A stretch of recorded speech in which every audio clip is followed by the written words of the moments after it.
morning, everybody. I hope everybody's having a great day. We're in the Vette again. Just kind of wanted to go over a few things about buying a Corvette. I thought this would be a great opportunity to talk about that. If you've ever considered a sports car, a Corvette is a great choice. And I kind of wanted to talk about choices. I've driven a C5, obviously a C6, which this is, and I've even driven a C7. All of them are great cars, come at totally different price points for the most part. C5s, C6s have bottomed out, and I'll get to that in a little bit. But I think that they all provide awesome opportunities for enjoyment, whatever it may be. But I also want to talk about practicality and everything that goes along with that. So first off, let's just talk about the Corvettes in general. The C5s, that's probably for most people as far back as you want to go in terms of time. They came out in about 97 and went through 04. This period for the C6 was 2005, obviously, through 2013, and then the new Stingray body, the C7s, are 2014 to current. And there's a pretty big leap between each generation of vehicle, but a huge leap from C6 to C7. After driving the C7, I was pretty blown away, but let's start with practicality. They can be driven every day. A lot of people are worried, you can't drive them for whatever reason. Well, if you live in the Midwest like I do, you can drive them every day. That's a good day. If it is cold and wet or cold and snowy, you're going to be in some trouble. And that's a big point. A lot of people don't realize, okay, well, if you live in a warm place, it's warm year-round, Florida, even lower southern parts of Texas, anywhere around there, you have a lot more of an opportunity to drive it in good weather. And that's pretty important, because this car does not do well in the cold. If you're smart with it, it can get around, but it doesn't take much of a Google search to find wrecked Corvettes. And it's not just from stupidity, it's from lack of understanding how to drive it in wet conditions, and especially in, slippery conditions. Snow, anything. I don't care if you have an all-wheel drive lifted truck, you can run into trouble. Black ice, especially here, that's a major issue. So that we'll leave aside. But wet conditions, it can be tough. You got a lot of power driving rear wheels. That's a light vehicle. That most likely you don't have tires designed for all season. A lot of people put summer tires on them. So you can drive it every day, bearing the weather. You can be pretty hard on this, and these engines are stout. I mean, they can handle a beating as long as you take care of them, but that comes with any type of motor. You want to make sure you take care of your vehicles. That's extremely important, and something we'll talk about in a different video is maintenance. But, let's talk about price, practicality. The C5s are going to be the cheapest, obviously the oldest, and then they came over to the C6s. C5s, it all depends on how many miles they have on them, how many owners they've had, what the condition is. You can find just about any price point all the way up through. I mean, you can still find an old C5 Z06 that is in great condition that I'm sure you can still spend in the mid to high 30s if you found a great one. But then let's get to the C6 territory. I told you I got this car for $25,000. Only had 12,000 miles on it. That is a steal. But you can find these things with higher mileage than 12,000 miles. Most of them will be. They'll be 50 to probably 80, which is normal.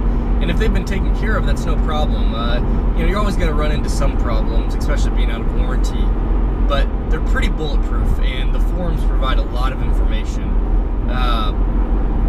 But these are kind of your best bargain, because when you go to C7, you get a huge jump a huge leap in what you get for the car, but it's also a huge leap in price.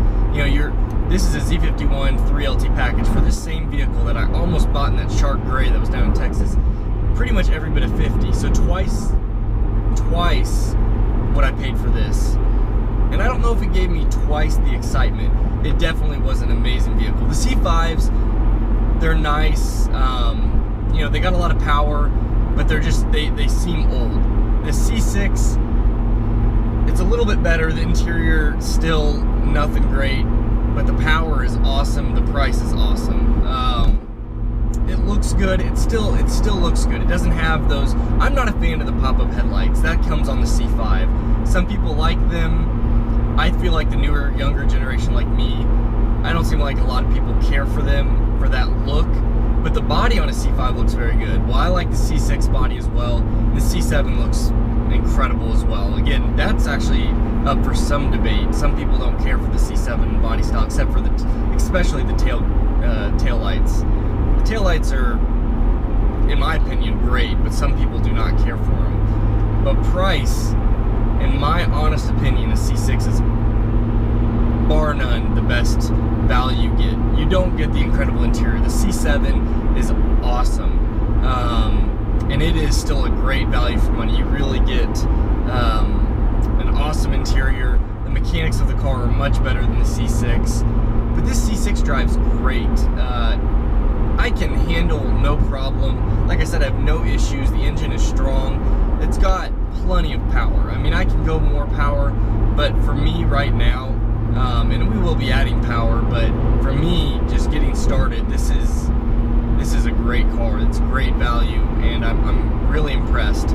But the C7 is exceptional. The interior build is very good. It's not a Porsche. It's not a high-end Mercedes per se, but it is very good. You're talking, like I said, a used 3LT Z51 for sub 50,000 now that you can get. That's 460 horsepower, the MPP exhaust, which is awesome. Pretty much full leather. You get navigation, that new AirPlay or CarPlay through Apple. It's got everything. It's not just the power now. It is the, beautiful just interior that comes with it. It's very updated and very impressive. And it's just smooth. It drives great. It sounds great. This car, it sounds good, but it is quiet. The 2008s on these is when they went to the LS3 engine. This is an LS2, it ended in 07.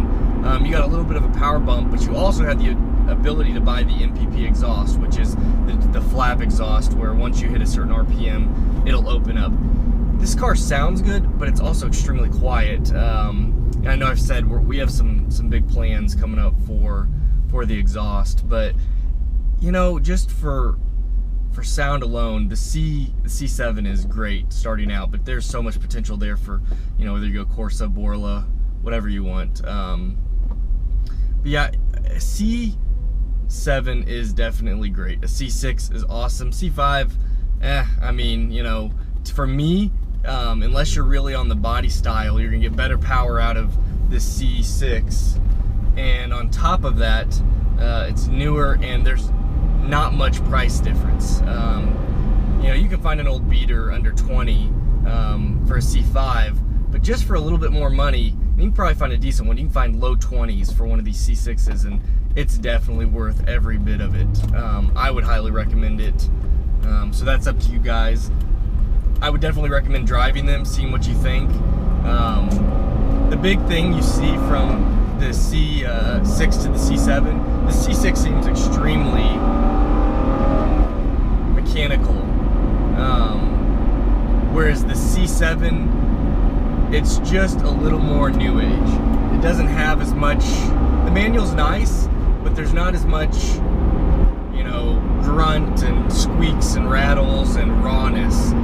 Some people like that. I kind of like a little bit of the rawness when I'm driving. Now, if it was my everyday driver, I could see where the C7 would be nice. It's nicer to be in for long amounts of time. It's built better. It sounds better. there's a lot of positives, but if you're buying this for a sports car, I'd highly recommend you looking at a C6 and trying to drive one and seeing what you think. Some people can't get over all the mechanical feeling and the bumps and rattles, but I think it's nice. I think it adds a lot of character and rawness to the car, which I really think is awesome. But yeah, I think that there's a lot of opportunities out there to find some good deals on these C6s, and they just provide a lot of bang for your buck. And if that's what you're searching for, I would highly recommend at least checking them out. There's a lot of potential, and the Corvettes are a great vehicle. You know, you have to respect them though. They're rear-wheel drive. They're a light car. I mean, this is fast. This car will do 0 to 60. You know, I'll never be able to achieve it. At least not right now. I'm still learning the manual as far as, you know, how it drives. But they say these cars can do 0 to 60 in right over 4 seconds. That's fast. Anything under 5 seconds for the average person feels extremely fast. Well, this does not seem like it lacks power, in my honest opinion.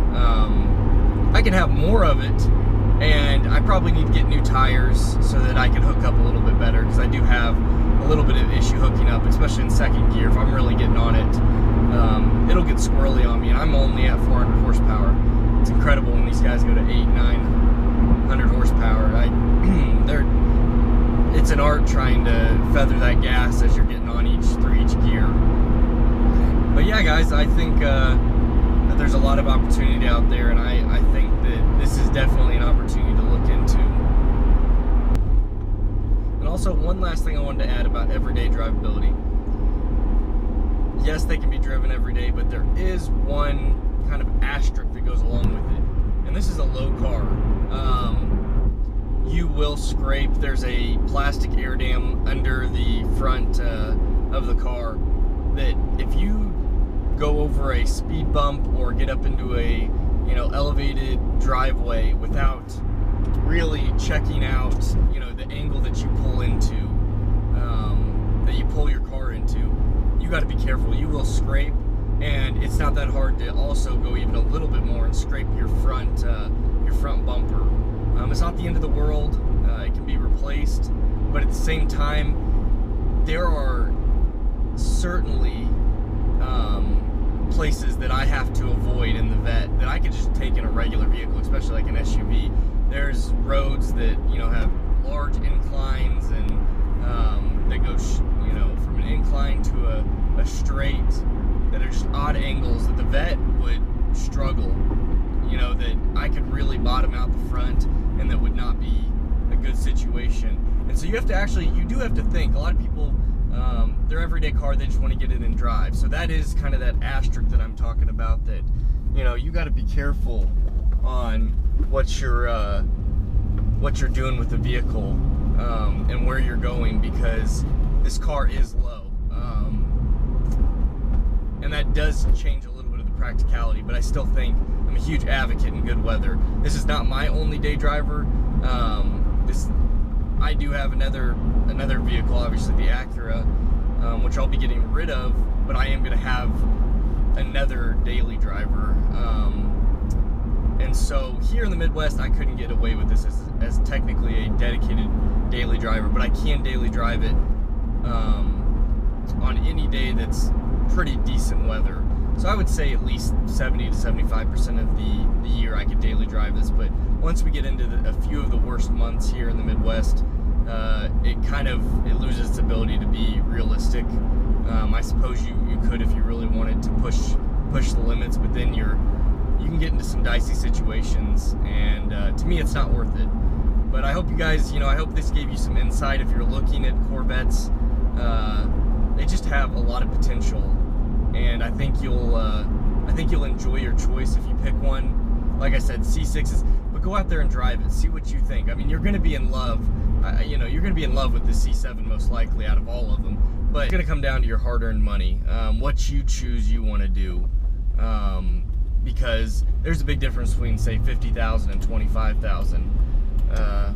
At least there was for me. I'm not some super wealthy person. I mean, I feel like I do fairly well for my age, but I'm not some multi-millionaire who If I was, I probably would have an Audi R8. But nonetheless, this is an incredible vehicle, and I think if any of you are looking at this, find someone that you can drive their vehicle and get a feel for it. See what you think, because at the end of the day, it's really what you enjoy, what you feel comfortable, and that's a big point. But I hope you guys enjoyed this video. If you did, hit that big thumbs up. If you haven't already subscribed, I know I'm a new channel, but hit that subscribe button and join me along the way for all the adventures to come. Have a great day.